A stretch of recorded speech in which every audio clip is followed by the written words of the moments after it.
Oh, hey, There he is. my friend. What's Uh, up, man? yeah, I'm so sorry that going MIA occasionally. I have unfortunately severe ADHD. I get very easily distracted, and with that comes also my tendency to engage on all sorts of side quests, of which I had too many lately. And it's actually a thing, like people are not like it's not like out of sight, out of mind, but it's just like, I'm like, oh. So I'm like somewhere else. But yeah, I'm happy to see you. You're looking good. Yeah, you too, man. I've seen you online. You've been busy. You're still doing your thing. I mean, like I have no other, I have um no other option. Yeah. Yeah.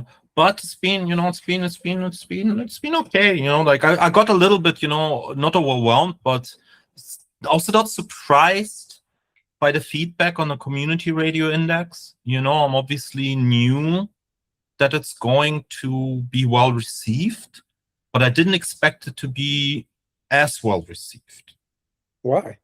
Well, because, I mean, what did we do? We put together a web page on which you can, look at the locations of radios that we admire and we want people to listen to, which in itself is not the most radical idea. It's just nobody has really ever done it, which I found very surprising, which is Right. why we did it to begin with.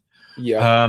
But we also launched without much of a plan in terms like, I mean, we know what we want to do next. We want to add a curatorial layer so you can not only create a surface area for the radio stations, but also what happens on the radio stations, because right now there's no central registry of what is in the archives, what are people doing, who are the hosts, who are the faces. So we knew we want to do that, um, and a couple of other technical, things that are just easy for us to do. And we wanted to say if it's all stable and it's well received. But the feedback was basically like, no, you're like now the central hub for community radio culture. Where are the spaces where we can connect and exchange? We want to talk, because ultimately what I found, I mean, it's very often like that, like even in Berlin, like promoters that kind of work in the same field, they don't really know each other. And then it requires me, to introduce 25-year-olds to each other that I think are hanging out. And I'm the one who's like, the external element. But it turns out I'm the one who knows everybody and they don't talk to each other. And the same thing is with community radio. There's a couple of networks, but they're very Eurocentric. There's like the occasional organization that got some European funding. So they are like, connecting people. But that obviously doesn't include people outside of Europe. And even within Europe, there's a network for like the British people, and everybody's like, no, we actually are kind of doing our own thing in silos, but we would love to know more about other people in the industry. And so, and then of course you have the communities that really, do it on the skin of their teeth, who basically, don't have access to infrastructure to just do it because nobody else is doing anything for culture in Hanoi or in Bandung or in, many of the Chinese radio stations I was talking to. And they obviously are disconnected from pretty much everyone. They just do their own thing. So now people are looking up to us. And the problem is it's just literally me and my friend Robbie and nobody else, So that is what I'm saying. I'm without a plan much, just because I'm also going on tour in 2 weeks to China, which is notoriously complicated to maintain anything social media related. I'm going to India and to China on like a 4 to 6 week tour.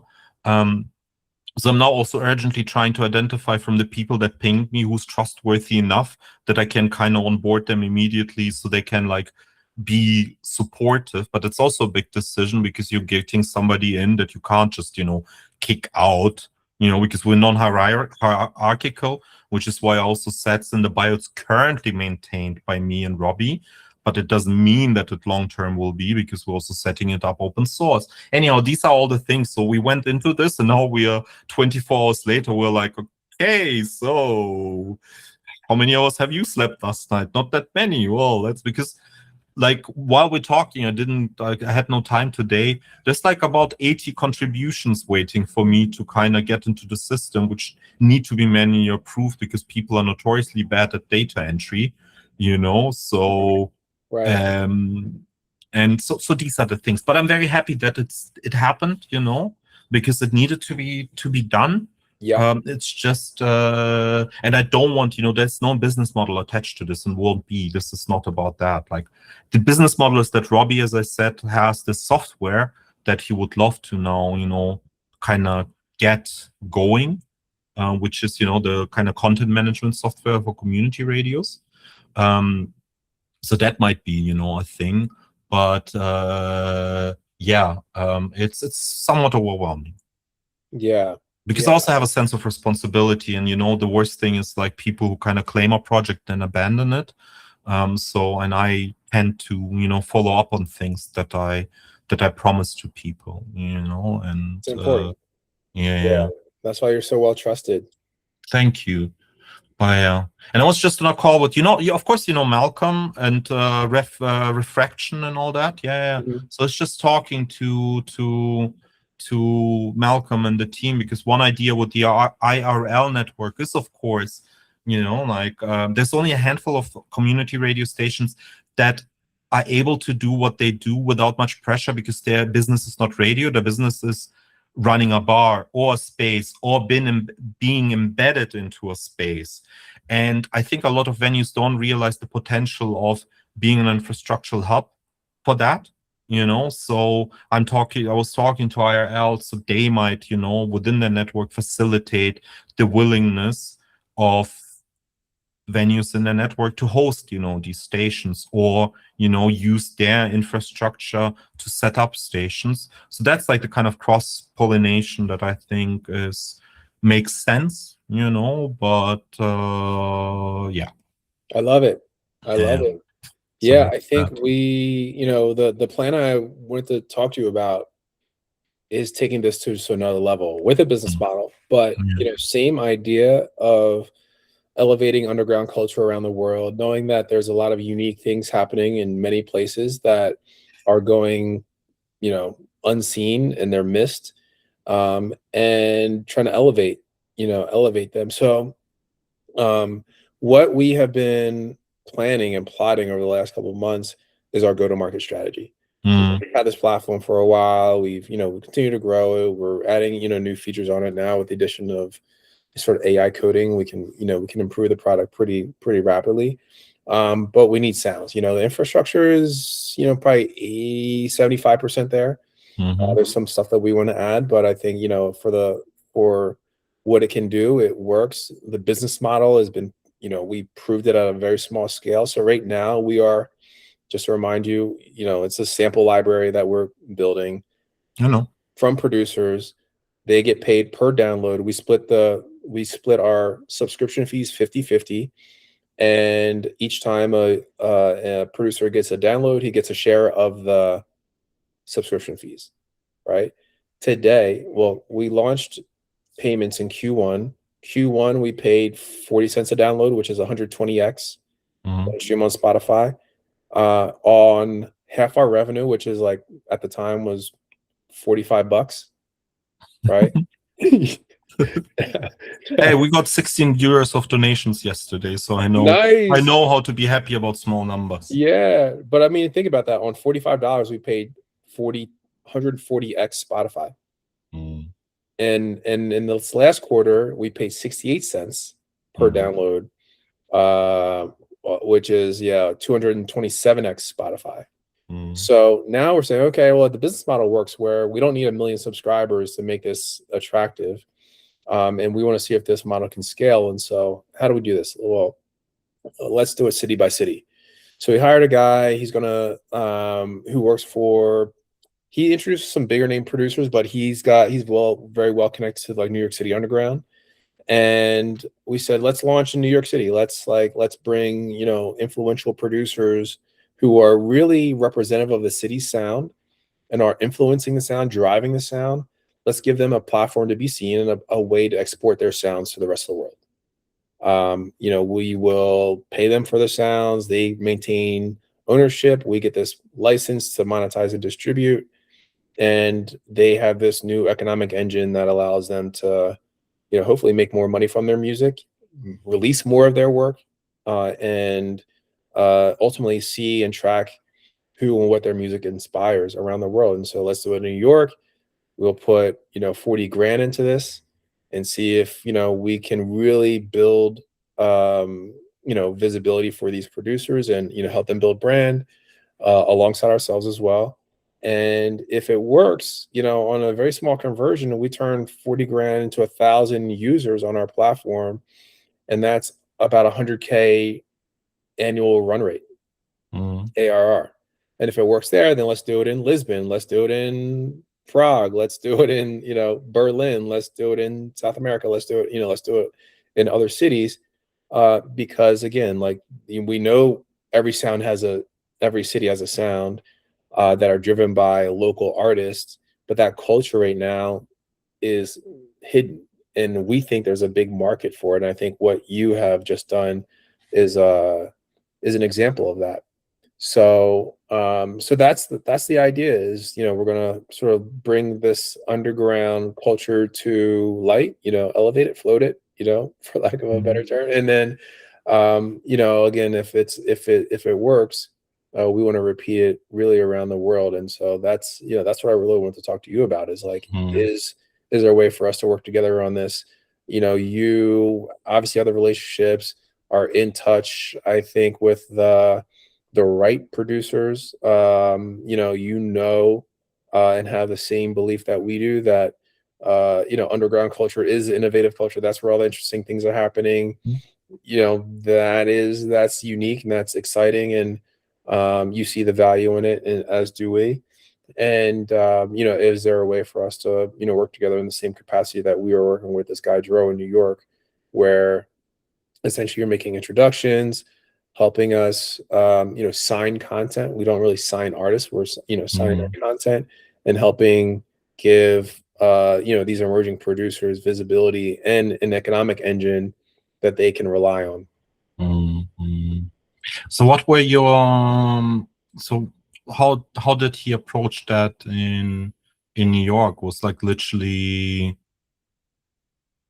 like a direct facilitating direct conversations with the right producers, or was this more, you know, was he doing, I don't know, studio sessions, like getting people together? Yeah. So that's the ideas, and we're just starting. I just signed him on Friday, and so we're starting this. I've known him for probably 6 months now, but we started like really working together. What's his name? His name's Dro. Yeah. He goes by Drogenstein, but what's his last name? It's like Pedro Genao, Genao.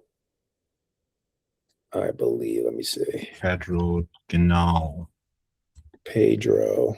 Yeah, Drogenao. Genao. Yeah. Really good dude, solid dude. Came to us from, I don't know if you know Jesse Kirschbaum. No.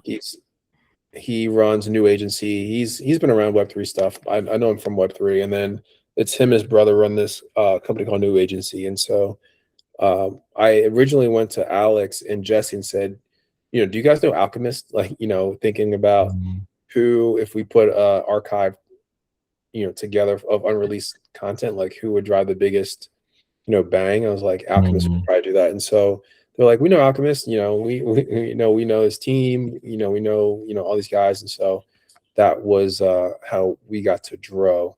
But yeah, good dude. And, you know, he's, you know, what I was really excited to hear from Dro actually was that he was like, you know, I don't even really listen to hip hop that much anymore. Like I'm like a house EDM, like electronic lover now. I was like, exactly. And I was like, you know, if we're really doing this to this highest potential, we're giving visibility to the full breadth of underground New York City sound, not just one genre.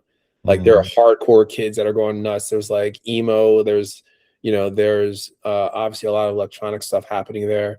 but we want to capture what New York sounds like right now, right? Like that is the idea, not New York hip hop. It's what does New York underground sound like, and give that a space to be seen and visible, and for other people to be able to interact with those sounds. And so initially, our whole model has been, for producers, we give you a place to monetize your influence. You get to spread your sounds. The more influence you have, the more money you make, and that's interesting. You can see who and what your music inspires. But for to think about that on a city by city basis is really exciting too. Like, is New York City influencing the world? Is Mumbai influencing the world? Like, how how are sounds really traveling from place to place? Like, we will be able to see that, we'll be able to track that, we'll be able to report back on that, and make that all visible. And so the way that Draw is working is, we get two things from artists that we work with.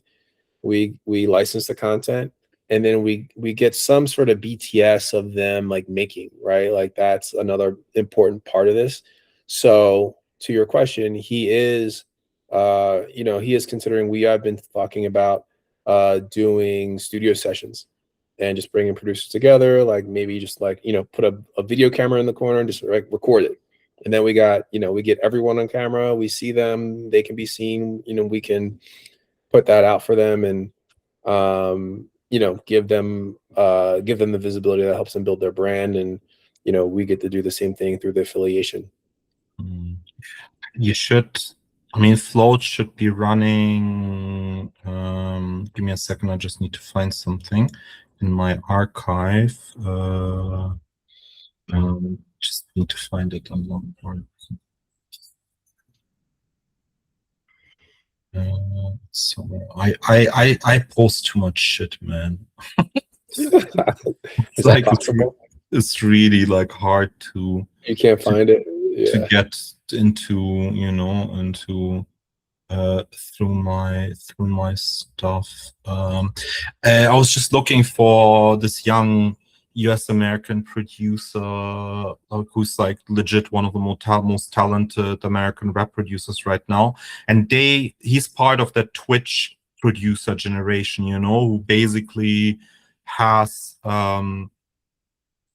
is constantly live on Twitch, but then because other producers get on the live stream or in the studio, they produce something, you have immediately communities around that beat because they witness how that beat is being written. And so that beat has already momentum and lore and desirability, and that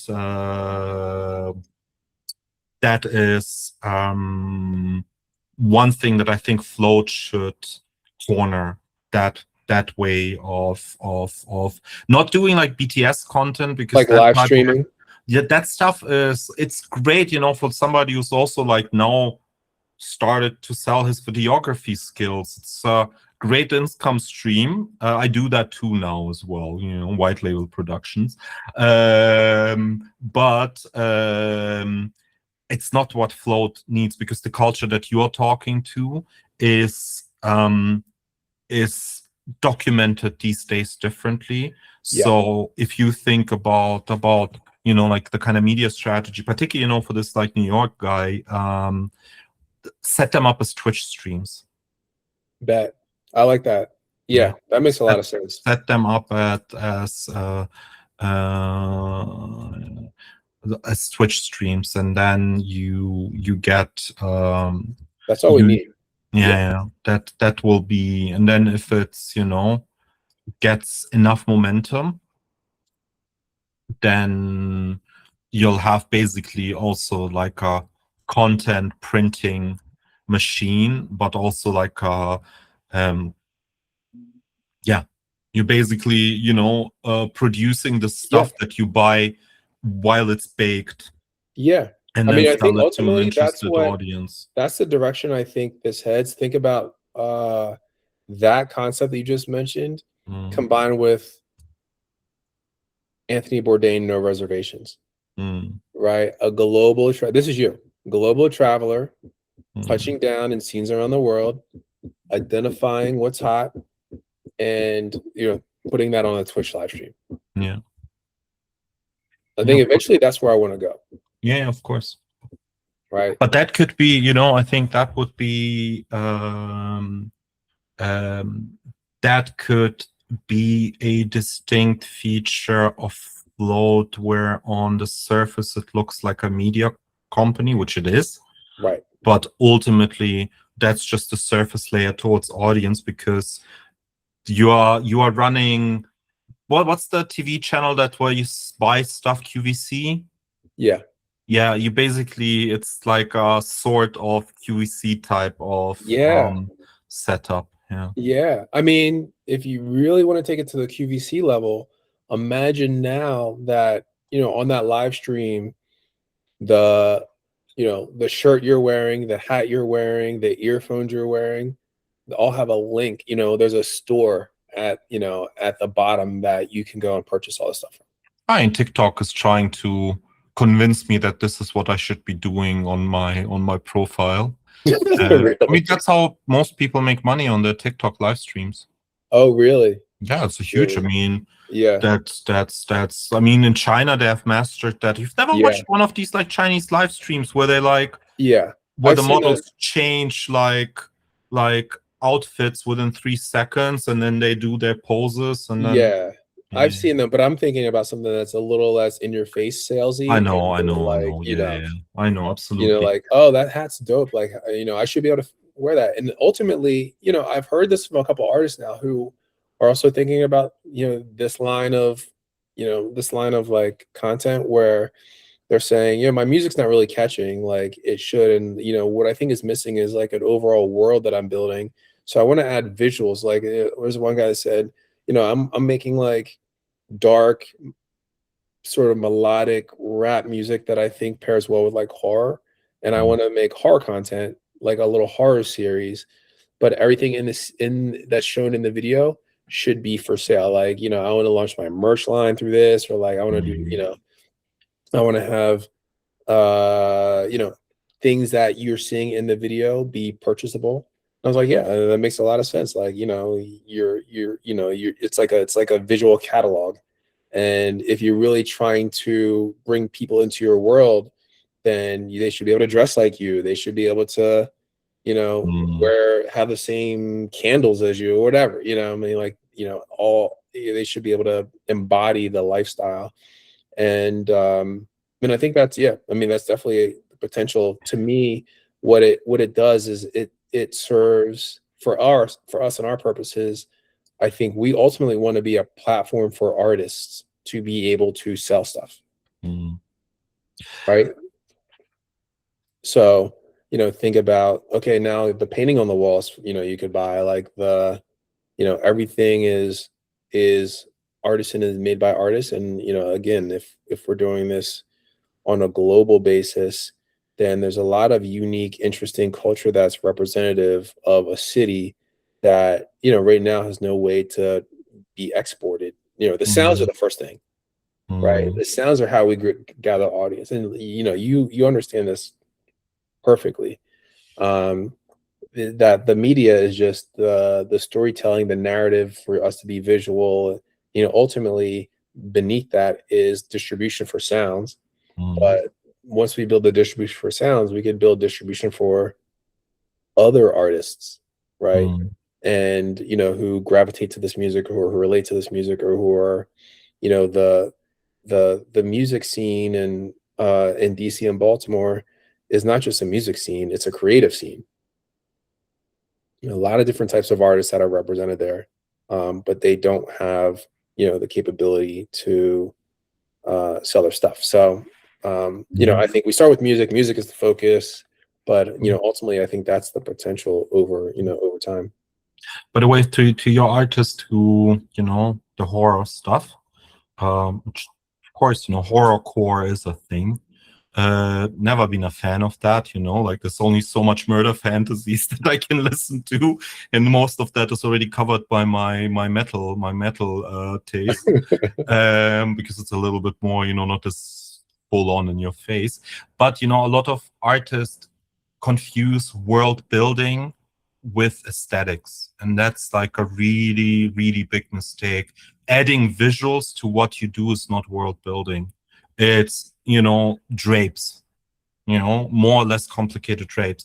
I'm going to send you here a link, which I think is the group that does the best world building right now. Okay. Like, How and do it will you- yeah. not be what you expect if you don't know them. Okay. How do you define world building? Well, there's basically, three levels to that. On one hand is just a broadcast, which is traditional ways of communicating. Here's my EP, here's when it comes out. This is, me in my function as an artist in various like kind of environments that you would expect an artist in. That can work, depending on your persona, depending on what kind of audience you have. Some artists are really well by just broadcasting, because they've built maybe, they've been around long enough, or they have an audience that's loyal enough, or they've built, enough of a lore around what they do already that people really pay attention to the broadcast because they've internalized the storytelling. Aphex Twin is a really good example of an artist that doesn't need to do anything. He has built 30 years of mythology around what he does that people have internalized so much that he just needs, to send a signal and people hop onto that. But they do it also really smart. Remember, like one of his campaigns was like leaving a USB stick with 200 unreleased tracks in a toilet in London,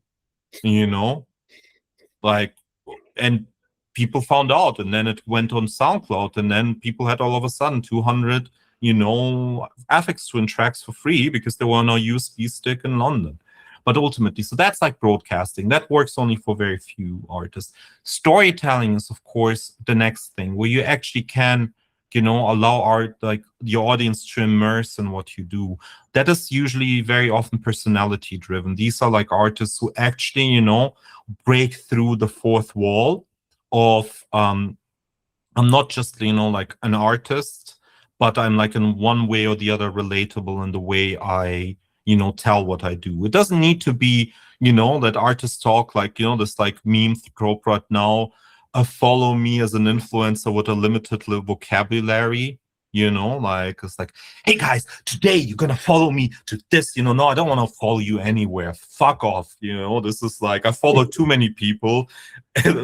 so it's not like that, but like it's a bit more engaging. That's storytelling, where you continuously engage in what you are about and why you do it and how you do it. And then the world building, that's already a bit above that. There's a lore, that people can identify. There's an aesthetic, of course, that's unique. There's a lore that is kind of meta-narrative, that is more than just, Warhammer 40K type of fantasy, but like a narrative that people follow and that they can recall. And Boythrop is a really good example of that. It's a boy band whose fourth member is not allowed to enter the US because he's from India and he doesn't get a visa, So if you look at their videos and you wonder, why is this like person edited in? It's just like he's the fourth member, but he just can't participate in their career. And it's genuinely, endearing the way they've built this narrative. It's corny as fuck. It's like, but people, are really rooting for them and they understand the story. So there's like a world around Boythrop that they filled with life, and they don't need, now to kind of do the storytelling much anymore because that's already, part of how the audience relates to them. And that's, the world building is already, aesthetic is not world building. That's a very literal translation of that. And anyone can have, great looking CGI videos, but they can also be anemic because there's nothing around it that connects emotionally to the audiences. So that's the advice that I would give this young or not so young person. Yeah, it feels like, the thing that you mentioned that sticks out is for him to be explicit about this is our mission, or this is his mission, and this is what he's out to do, and bringing people on board so that they root for him. You know what I mean? Like what you ultimately want is like, I'm up against the impossible and I'm trying to do the impossible, and people want to join that journey. And then I think he starts to represent doing the impossible, and people want to wear his merch because of what that represents. It's not just I'm a horror fan. It's this guy's really trying to make things better, or innovate in an interesting way, or do something that he's not supposed to do, and then people get excited about that. But it's also a tough it's a tough environment to operate for artists in with this type of stuff right now. So there's also like immensely talented people who just miss with what they do, that 3-second attention window that TikTok and Instagram requires from you, and it just doesn't stick. That's why I think the best ideas are ones where like this happens at a collective level, not at an individual level, because then the collective can own a media channel and they can have a story, and they can it's sort of why I like what you've done. You know what I mean? I think it's a platform for talent to be seen around the world, and it's a huge collaboration. The better you curate those channels, the more value that you're creating for everyone on the channel and everyone who is consuming from the index. But having said all that, so how would you how could you imagine a collaboration and like the kind of focus that you would? Obviously my network is vast and ever growing, ever scrolling. I was actually very surprised how that Dub Sound System video around that German song "Du bist gut genug," how far that traveled and who it actually swept into my network, including a lot of like hip-hop producers, because Kitsch Krieg right now, I mean, they are one of the few German duos that may like successfully broke through in the US, so they are now a blueprint.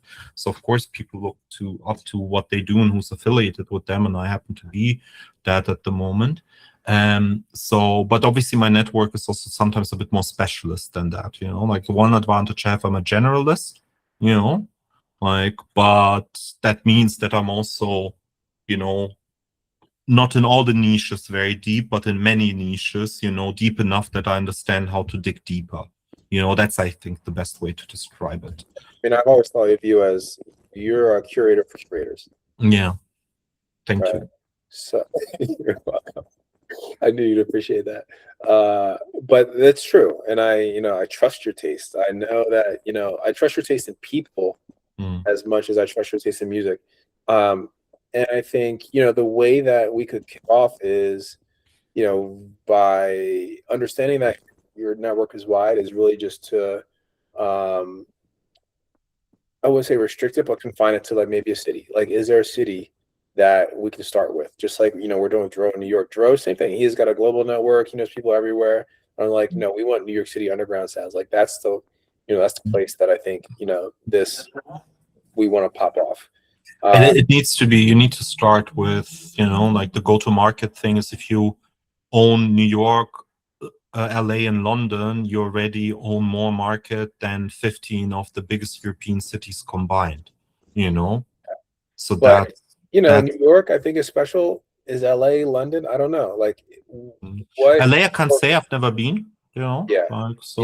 London obviously London is very important just because it is the pop music hub in Europe, and that's not gonna change anytime soon, particularly after UK drill became so important. There's just too much momentum in London, and Berlin is also has a lot, because it has a long history of pop music and rock music.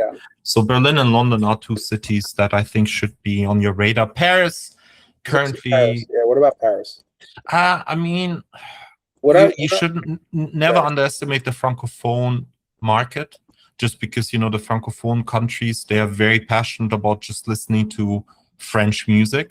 So it is in itself like, if you look at like French speaking musicians, particularly, rappers, you'd be surprised what numbers they pull, because you think there's only so many countries where French is being spoken, but then, they commit to that. But Paris is also, obviously Berlin is I sit in Berlin right now. But Paris, I'm through a couple of bigger producers that I'm friends with, relatively well, connected. And London is also fairly easy. It's just that activities in London are, I think what I would prefer to do, and I'd love to get your feedback on this, is, go for the undervalued, lesser known scene, which probably is Paris, right? Like, most people have heard Berlin, London. Most people probably don't know what's happening in Paris on the underground, right? And I think it's more intriguing. And there might be some other cities, right, that have the same profile where there's a lot of talent and a lot of interesting things happening, but no one's really exposed them. New York is sort of like that too. Like, I think New York is undervalued in terms of its underground sound. And London, maybe not. Berlin feels like an underground city to me. Like, I feel like all Berlin music is underground music. And London to a certain extent too. But Paris might surprise people, right? Like, that would be the one that people would be like, oh shit, like, let me just look to see what's happening here because I'm not familiar. What do you think? Yeah, I mean, it's possible. I'm not as often in Paris at the moment as I was last year. Yeah. Just because the club I had a residency in just started to ghost me, which I found incredibly surprising. Never experienced that before in my professional life, like with dates, but not with like business partners. But I guess they didn't like what I was doing. That's the explanation. But yeah, that's different. Yeah. So yeah, I'm not that often there currently, but there's obviously a lot that can be, done remotely. I mean, ultimately, the one thing that's always, necessary, and maybe, because you've now gone through some iterations, is to have the pitch down to artists, because obviously a lot of the artists are still, need to diversify the ways they make money. They also have, I mean, the one thing that plays into your advantage, which is technically a cultural disadvantage for all of us, is that artists are right now in a very doom and gloom type of situation where AI is already violently abusing them, whether they want it or not. So they're looking at the value of their creations like kind of drowning in a sinkhole, So a lot of people are very discouraged to a point where they think that the all money they get from Spotify is about all they can hope for, And even though I'm involved with Subvert and I really love it, it's, it's not going to overtake Bandcamp. It's very much an ideological effort than it is a economical one long term. And you've seen the article about Nina Protocol, which right. I mean, I was like dumbfounded by that. I did not expect that. I mean, that is like, that really, really made me even like kind of regret my farewell post to them, because I was like, you guys, were you up to? Like, wait, I didn't see the article. What happened? Oh, Nina Protocol, in the whole lifetime of Nina Protocol, there was $30,000 worth of transactions. In the whole lifetime of Nina, they literally made $30,000 for artists. What? Yes, I can send you. There's actually like a deep dive. Like, there's like a very interesting new analysis type agency company. They've done a really interesting deep dive into Nina. And in their whole existence, they made 30,000. Like, that's all the revenue that the company has ever made. Everything else was just burning venture capital money, probably because they were hoping to get acquired. But ultimately, I can't even imagine, how do you have like 8 people on staff, or how many more they had, and that's all that you manage to do, even after transitioning away from crypto. Wow. Having such a community, like they were in, like, so this was pretty depressing, to be honest, like to see that this is what Nina managed to pull off with the amount of resources they had access to. Exactly. Meanwhile, I'm here scraping by.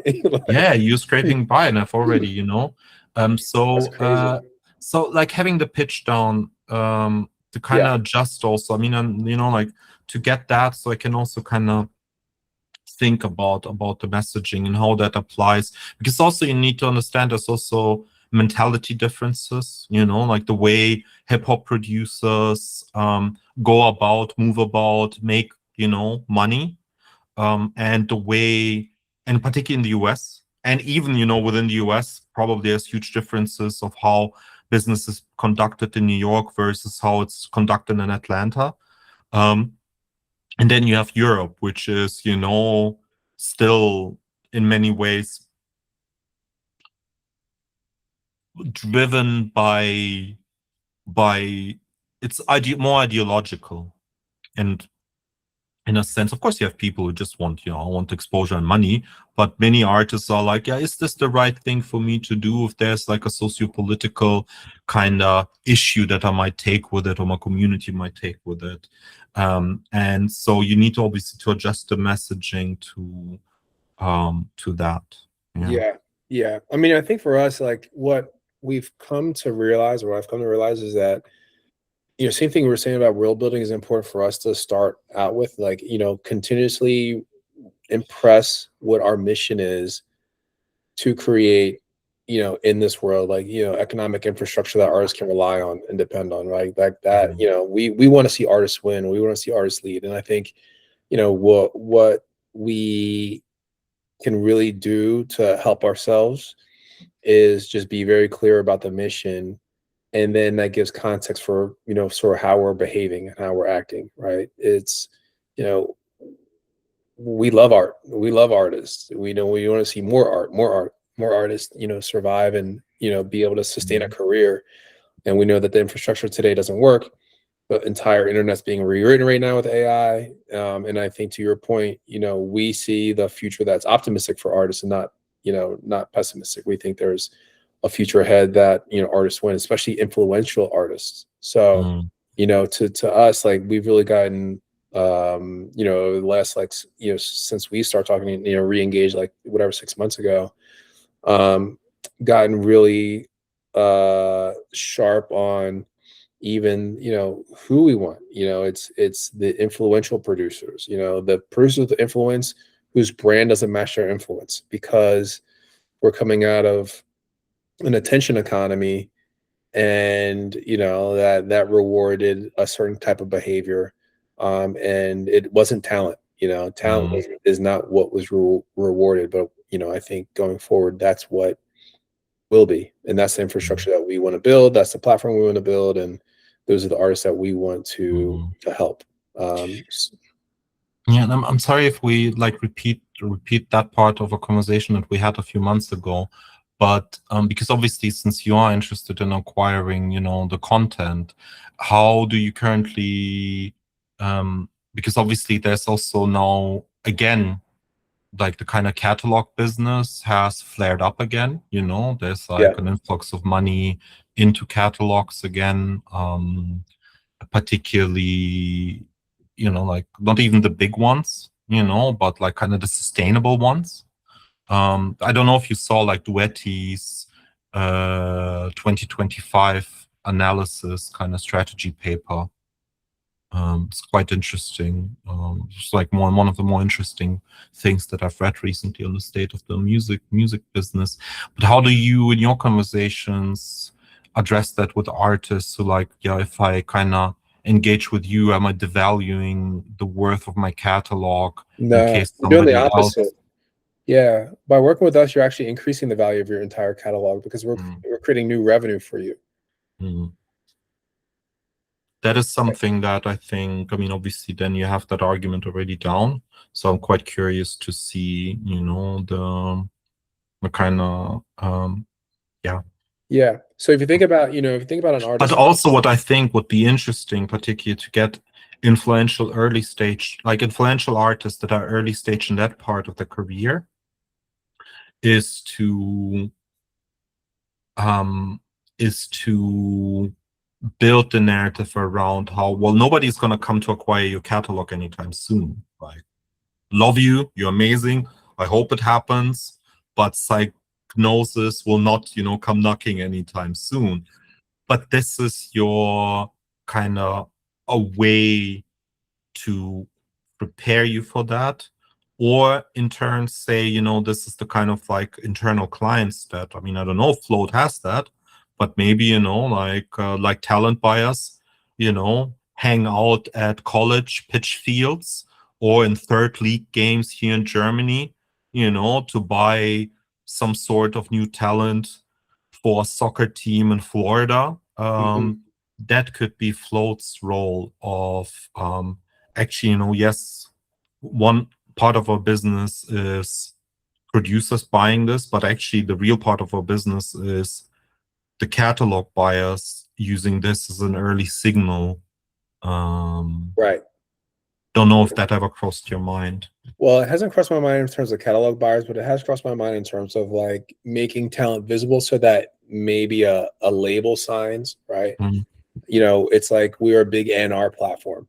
You know, that is just giving emerging talent visibility and showing the metrics, right? Like we could show who are the most influential producers by whose sounds are being used the most.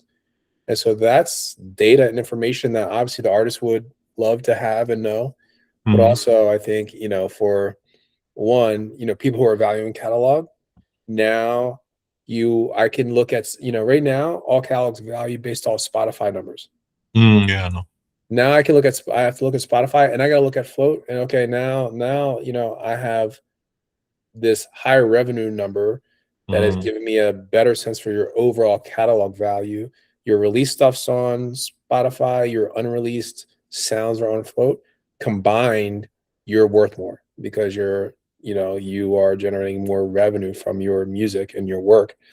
And then but ultimately, yeah, I think who could be, and the way I've thought about this in the past is that who would be interested in who we're identifying are the labels.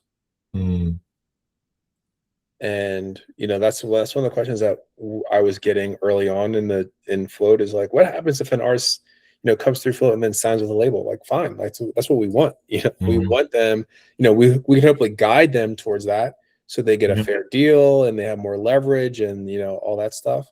But ultimately that's not a bad thing for us. Like that's a great thing for us. This is almost like a stepping stone to, you know, something greater. Okay, well, it would be great, you know, to be able to, obviously the platform has improved since, you know, so that I could, you know, just like kind of dig in again.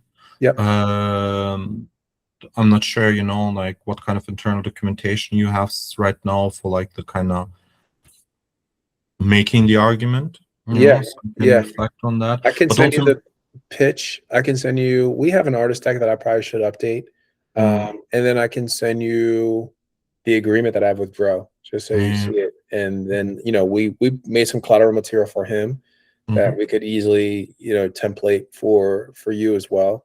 But I think it just gives the salient points on like why work with us, what's the deal structure look like, why this makes sense, who we are, what is our mission. And yeah, it would be great to at least just, you know, even just get your feedback on that. No, let's do it. I mean, let's do it like because Thursday next week. I mean, I'm not gone when I'm in India and China. It's just that I'm, you know, in between gigs and traveling a fair amount, but I still have a fuck ton of work because I have a festival to curate and stuff like that. So I'll be able to, I thought you quit that. No, the CTM festival, no, that's my lifeblood. I would never abandon that festival. That is like I it thought doesn't. I thought this was the one. Maybe it's another, but there's one you were saying that you spend so much time and effort on, you work so much, and like you get paid nothing. Yes, but I still love doing it. Okay. You know, it is still culturally the most I had today a call with Björk's team. You know Björk? No way. Yeah. And I've been trying to get her to the festival for many, many years, never worked out, just because, you know, she's a very particular artist and it's just never worked out, you know. An artist, she plans like years ahead, and for us that's not possible. But they basically said, well, you know, you pretty much know that, like, every artist you worked in the past, you were onto them years before, you know, like we basically manage the guy who produced her last album is my friend from Bali, Kas.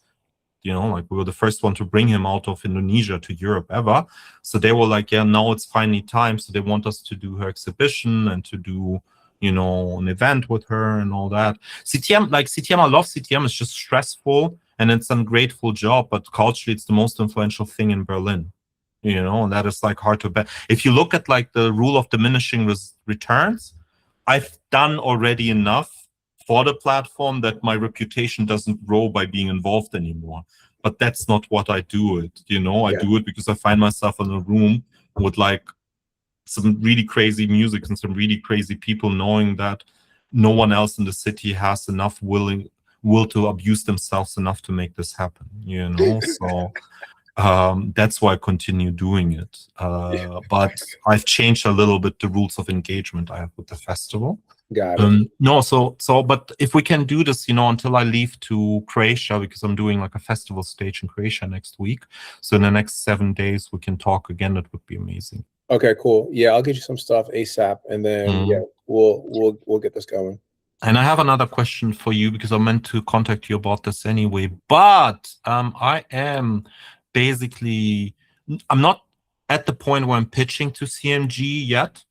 You know, Create Media Group. But I was basically, somebody from K7 approached me. You know, K7, I don't know if you know them, like big. K7 is, do you know Kruder and did you ever, when you were a teenager, did you ever get stoned to Kruder and Dorfmeister? No. I don't know if you've ever partook in the Devil's Lettuce. No. What is it? I myself also not a smoker, you know, but when I was 15, of course, I did rip a bong or two. And pretty much everyone, you know, our age did that to the sound of the K&D Sessions, which is a album that came out. It's Kruder and Dorfmeister. It's like the kind of down-tempo album in the 90s. K7 is also the record label that published Aphex Twin's Ambient Works Volume 2. And they amassed like a huge catalog of like music. They're a very important label and distributor. And now they got bought by CMG, you know, Create Media Group. Yeah, okay. So because the owner died, and then Universal wanted to buy them, but they didn't want to sell to Universal, so they went for CMG. So they have way more money. And somebody approached me from K7 and was like, you know what, like, I really like what you do. And I was like, well, I really like what I do as well, but I do not have, you know, any platform to take my support for artists further than what I do, which is do an interview, post about them, and then watch them as they sail off into a successful career. If I would have had a label 20 years ago and have had a release with every artist that I was bigging up, I wouldn't have to work now anymore, because I would have sit on a catalog worth millions, you know? Exactly. So I'm looking for a strategic partner for a music label. Bruh, you're looking. And they were like, well, that's funny, because we are looking for somebody to helps us to build like a more new talent type of thing. But K7 ultimately, they're very traditional, and they're Berlin-based. They're great as distributor, you know, they're great label managers, but they are like, you know, a facilitator before, you know, like they sit in between the real money and the real platforms, and they're co-owner CMG. And what I was thinking, I can send you my white paper. Requires really like that's K7 want me to run a label for them, which is great. But what I want to run is a little bit more complex and requires more kind of a different strategic partner. And I think CMG could be one of a partner like that, because there's like 4 elements that are distinct. It's like a media company, like kind of influencer type of music influencer type of thing.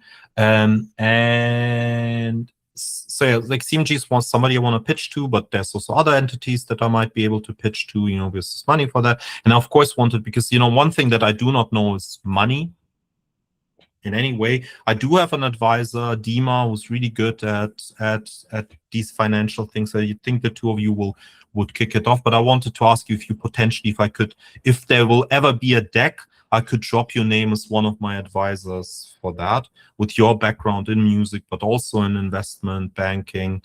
If I were, because I cannot with confidence approach a group like CMG and be like, give me money, because if I were a CMG manager, I would not give me money, because I'm very obviously not equipped to handle a 7-figure investment, you know.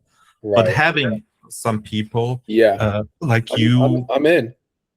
Yeah. I was also considering to ask Jordan, you know, Minashi. Right. I have Ollie, who's the manager of Fret again, and Skrillex.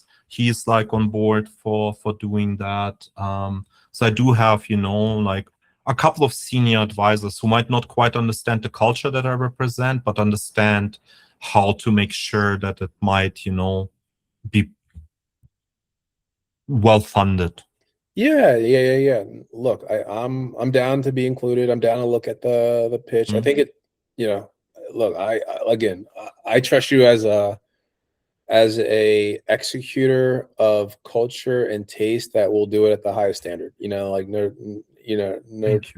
doubt.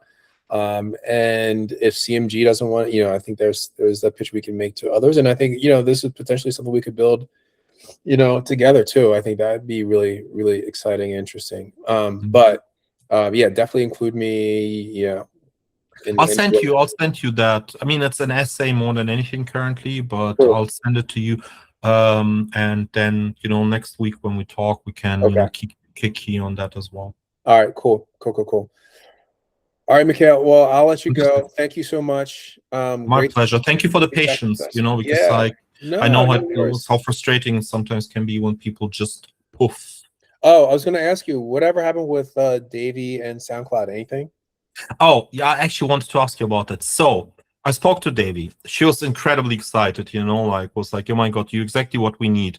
Handed me down to her underling, you know, who said the same thing. Oh my God, this is like so interesting. You're exactly what we need. We need to figure out a way how to work together. Handed me down to his underling, who was like, oh my God, you're so exciting. I love what you do. I have so many ideas. We need to find a way how to work together.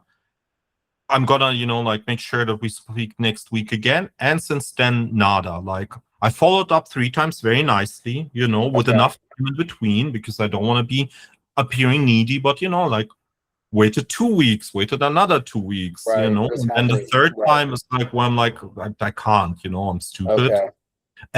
But one thing that I noticed after I started to speak to Davey's underlings, SoundCloud did start a content series of artist interviews, the first one of which had the copy catching up with. I did notice that. Might be a coincidence. Yeah. But it is, you know, like given the fact that we were talking about social media strategy, and they might have looked at my content. You influenced them, no doubt. You know, yeah, I definitely, but you know, like so whoever got influenced by me got paid to be influenced, you know, whereas I'm sitting here, you know, twiddling my fucking thumbs. So I thought about writing Devi, not like in a sense like, yo, actually your team ignores me. It's not, I think, a good position to take. I wanted to reach out to her about the community radio index, because I'm already talking to Mixcloud, because the archives of the archives are distributed between 3 platforms: YouTube, Mixcloud and SoundCloud. YouTube doesn't give a flying fuck. You know, already tried to speak to them. They are like, they don't do any support like that for something as small as that. Mixcloud proactively reached out. I'm talking to them next week. And SoundCloud, I thought about talking to Debbie, even though this is not their core business, but she might be appreciative.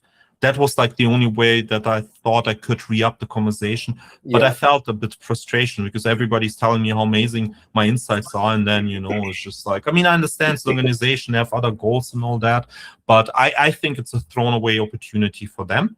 And it's, you know, like, I mean, not that I'm jealous lover, like, they don't know how good, she doesn't know how good she could have it with me, but I genuinely think, you know, they could profit massively. I do too. No, that's why, I mean, I agree. So we just went to her house for brunch last weekend. And I can, they're in Hawaii right now, maybe. Oh, amazing. Are they back? No, they're there. They left Friday, so they're there this week. So when she comes back, I will, I'll hit her and say, hey, okay, well, then I'll wait with my outreach regarding the Community Radio Index for a few days. The guy I was talking to is like the last underling. It's such a mean way to describe I'll put you people. back to Davey. Yeah. It's like a guy called Jordan. Like he's the one that went poof on me. Okay. All right. And I don't know him, but I don't know why, because I gave him some sick music recommendations that he was really into because he's a punk person. So I like opened up the world of Indonesian punk to him. And I thought that meant something, but apparently not so.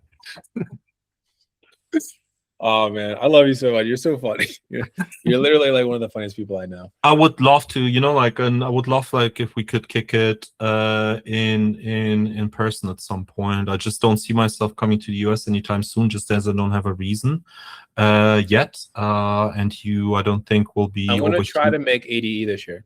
I'm I missed the deadline of suggesting my own topics, so just like side questing too hard. But I'm very likely gonna host more than one thing this year for them, like because they really liked what I did last year with DJG, so they wanted to book me for a few more hosting activities. Okay. So I most certainly will be at ADE, and I can recommend to. It's a good place to dip your toes into Europe. It's more relevant than it used to be. Amsterdam could be another city, maybe instead of Paris. We already have Amsterdam. I think Amsterdam is even more exciting because right now, like the first person that I'm thinking about is like one of the artists that I thought I would approach that is a young producer called Tino, TNO. He's Surinamese Dutch, and that kid was like basically, well, you know, he was sitting on 75 tracks that he was just like, you know what, they're just sitting there.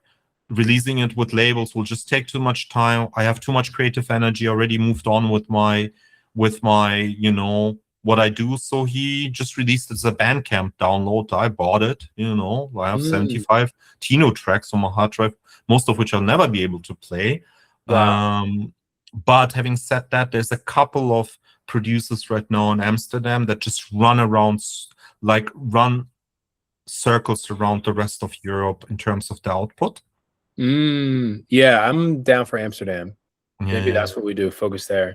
That'd be sick. It's Amsterdam is quiet, and there's also a lot of very capable people that I'm very intimately familiar with, who are great producers with high enough of a profile, but also like Amsterdam, you know, like Amsterdam was like basically the second Selection city. You know, like when Selection started, like you had the kind of LA crew, and then you had Amsterdam, which at that time like defined the Selection aesthetic like no other city, just because some of the DJs from the Selection universe all came from Amsterdam, and that now kind of continues to amazing inform the city.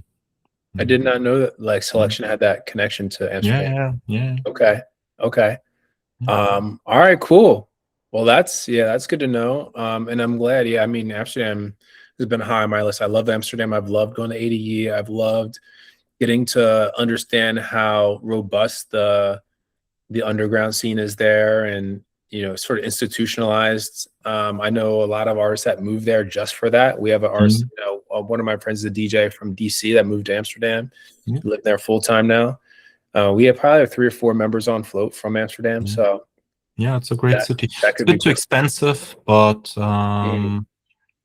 it's just, like AD, like one of the issues is like ADE, I only do ADE when they pay me to do it, because it's just like ADE is actually pricing themselves out of an audience. That's like their main issue. That a lot of music professionals, like, we would love to go there, but we can't pay 280 euros a night for a 1-star Holiday Inn by the airport, because that's the cheapest thing during ADE. So That's they skip crazy. it.